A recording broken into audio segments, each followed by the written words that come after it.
Les beaux malaises 2.0.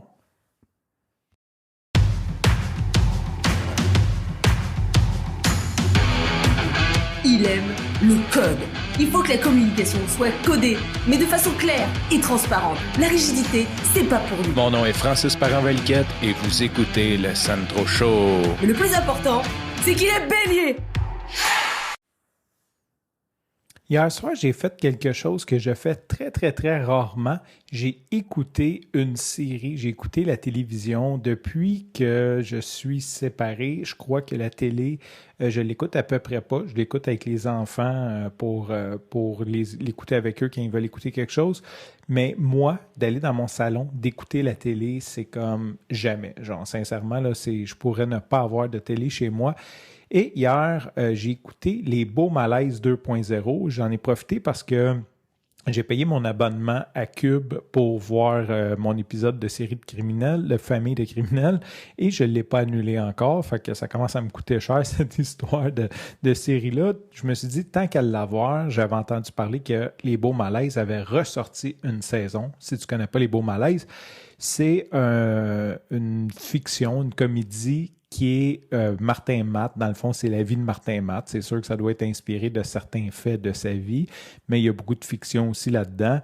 Et c'est très bon. C'est très, très, très bon. C'est une série que j'ai aimée. Je pense que la 1, c'était comme en 2010, quelque chose comme ça, dans ces années-là. Je me souviens que c'était au condo. Je restais au condo, que j'avais pas d'enfant.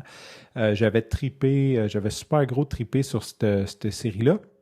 Et ils ont sorti une autre version, la 2.0. Et Catherine, mon ex, m'avait dit, elle dit, j'ai écouté la série des Beaux Malaises 2.0. Elle dit, c'est bon. Elle dit, à Star, il est séparé. Fait que c'est tout ce que je savais, c'est qu'il était séparé dans la nouvelle version. Et hier, j'ai écouté l'épisode 1 et 2. Je ne sais pas si je vais réitérer. J'espère bien réitérer puis d'écouter quelques autres épisodes.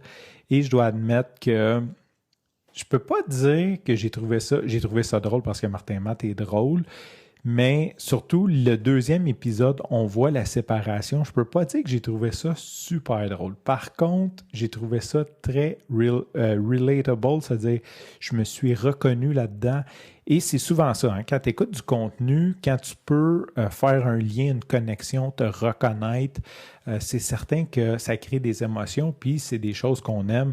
Donc, les créateurs de contenu, c'est quelque chose qu'ils utilisent pour nous faire aimer leur show, pour qu'on s'attache à eux, pour qu'on vive une émotion, dans le fond, quand on l'écoute. Puis peut-être qu'en partie, tu m'écoutes parce que des fois, tu relates, tu connectes à ce que je dis quand je parle de ma vie, quand je parle de trucs, de niaiseries, de choses que je me suis acheté ou même d'anecdotes de petits culs d'il y a 32 ans ou d'il y a 40 ans, des niaiseries que je fais.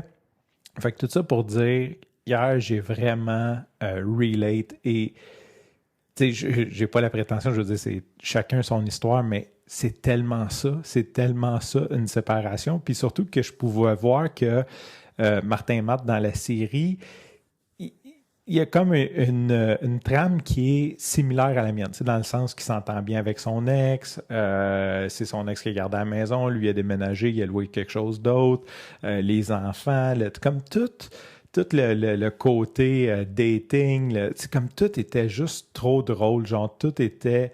tout me faisait penser à ma vie. Bon, à certains niveaux, là, on s'entend, là, c'est pas exactement ça, mais c'est très, très proche. Fait que c'est ce que je voulais te partager aujourd'hui, que j'ai vraiment beaucoup connecté. C'est une série qui, selon moi, est arrivée dans ma vie, puis je crois beaucoup que la vie t'amène les choses quand tu es prêt, à un bon moment de ma vie, dans le sens que tu sais, je commence à avoir du recul là-dessus, fait que c'est plus facile d'en rire, de dire « Ah oui, ça c'est vrai en ayant passé par tous ces événements-là. Donc, si tu es fraîchement séparé, je te conseille peut-être d'attendre un peu, mais si tu es séparé ou tu as vécu une séparation dans les 10 dernières années, c'est très, très, très relatable, c'est très... très drôle, je t'invite à écouter ça. Puis même si tu n'as pas écouté, même si ça t'est pas arrivé, je t'invite à l'écouter parce que Martin Matt, quand même, ce qu'il fait, c'est généralement bon. Généralement, les gens aiment ça. J'aurais certainement adoré ça et ri pareil, même si je n'étais pas dans cette situation-là, mais je dois admettre que c'est venu rajouter une petite couche là-dessus. Sur ce, je te remercie pour ton écoute. Je te dis à demain et bye bye.